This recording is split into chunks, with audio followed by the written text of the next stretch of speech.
Hello YouTubers, today is Tuesday, March 7th, and we are recapping Sunday, March 5th. I'm James. And I'm Greg. And we're from the Gate of Life worship team, and this is your Gate of Life recap. Yes, Jesus loves me,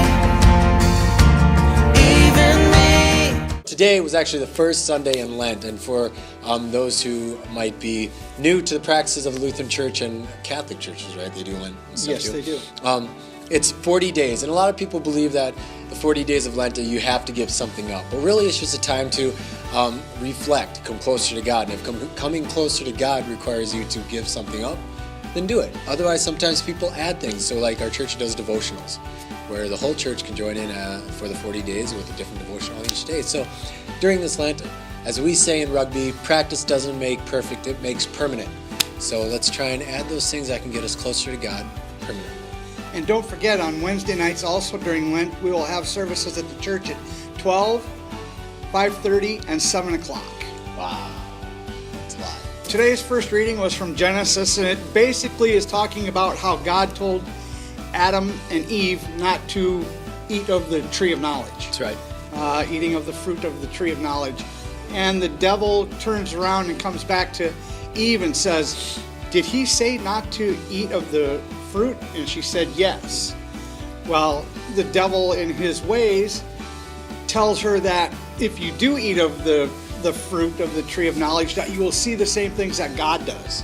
Right. You know, your eyes will be opened, as how he said it, to seeing the same things as God does. I really, really love this scripture, and I always refer to it a lot when I'm talking about other books of the Bible, because ultimately it comes down to that lesson that the one person who can judge correctly and understand what is right and wrong should always be God, right? And God understood that. He knew that the weight of knowing right and wrong was so much, because as humans we would add judgment, we would add shame, we would add guilt, we would add people like discriminating against other people, because with the idea and the thought of what is right and wrong, all of a sudden we start segregating other people and destroying that love that God created. And that's why it was so important that that knowledge of right and wrong was meant to be kept with God. Because what do we teach ourselves? That in the end, the one person who can judge us is God himself, because he's the one that understands it.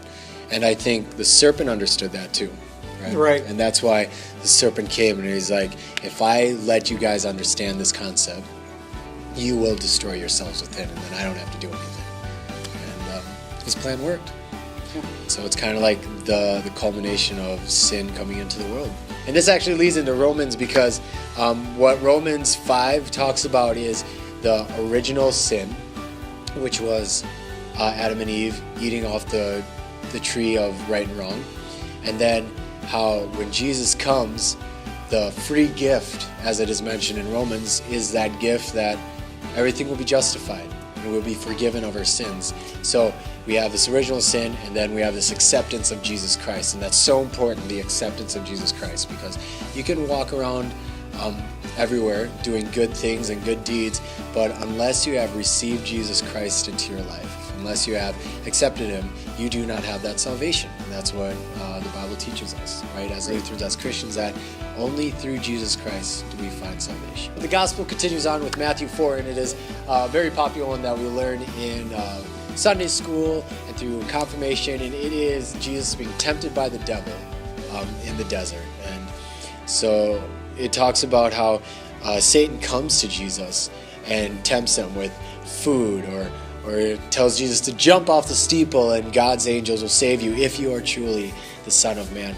And I think this is really good as a representation of how sin can tempt us in some of the harshest ways possible, and how Jesus represents that stone faith, that strong faith, that foundation that a Christian needs in order to survive against the attacks that the devil puts on us. So, and of course he succeeds, and he banishes Satan away from him, and Satan leaves him alone. Very interesting story to read it here and to know what is coming up here in the near future church, So Pastor Jason today at the Kids Word today's Kids Word actually was titled, "You Have God's Word on It." Imagine two things, one in each hand. In one hand, you're hungry. So in that hand, there is a loaf of bread. Okay? In the other hand is a word. You know? Which do you prefer when you're hungry? Do you prefer the bread or the word? You know, it comes down to listening to what God has to tell you, you know, through your heart and through your ears. Mm-hmm. You know, as one of the kids said, you know, we listen to that word through our ears, therefore taking it in. Yeah. There's a promise for all of us.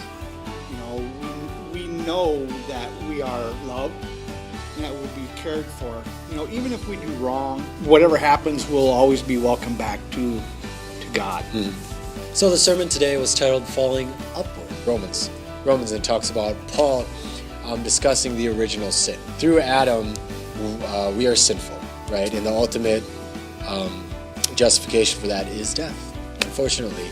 And that's why God banishes him from the Garden of Eden, and St. Michael comes down with the flaming sword and says he will never ever be able to come back. Then he continues on to say that Jesus, through grace, through the grace of God, through what Jesus has done, has forgiven us of our sins. And that is a free gift that we do not deserve. Pastor Jason then continues on to talk about a high dive, and how when he was younger, he climbed up to this high dive and realized that no human should climb stairs to tumble all the way back down again. And he relates this to Jesus being taken to the top of the steeples and Satan saying, go, do it, Joe, just do it.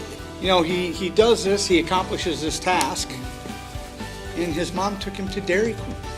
Who, Jesus? No, Pastor Jason. Sorry. Pastor Jason. And, you know, he was, you know, because of this accomplishment, you know, is something that he's been working to. And in this, let's backtrack a little bit.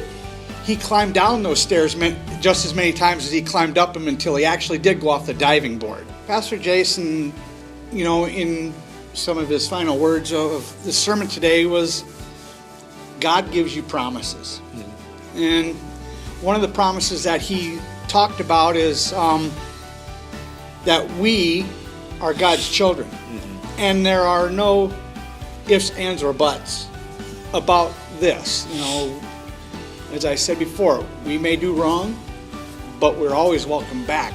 You know, we will be forgiven for what we've done. Mm-hmm. So, and another thing is God's grace is abounding. Yes. You know, towards us. Mm-hmm. You know, I mean, he sent his son. Right. When we didn't deserve it. So, yes. But he perishes. But then he comes back. Whoa. We hope you guys will go out and now be disciples of Christ. We will see you next week. And always remember, be salty, my friends. Yes, Jesus loves me, even me. Thank you for watching, and if you like this video, check us out at Bethel Lutheran Church on YouTube, where you can see more of our videos posted every Tuesday for the service prior. Also, you can find us on Bethel Lutheran Church Rochester on Facebook, where we will also send links and have updates for the rest of Bethel Lutheran community. All right, we'll see you next week. Bye. We are more than conquerors through Christ. You have overcome this world, this life. All right, so, yeah. Hey, job. Yeah. Okay. And this is, wasn't there a book by Silverstein? No, Steinbeck? Might have been. And it showed a kid like falling upward and she was falling down. Anyway, sorry, that image just popped in my head. Hopefully I can find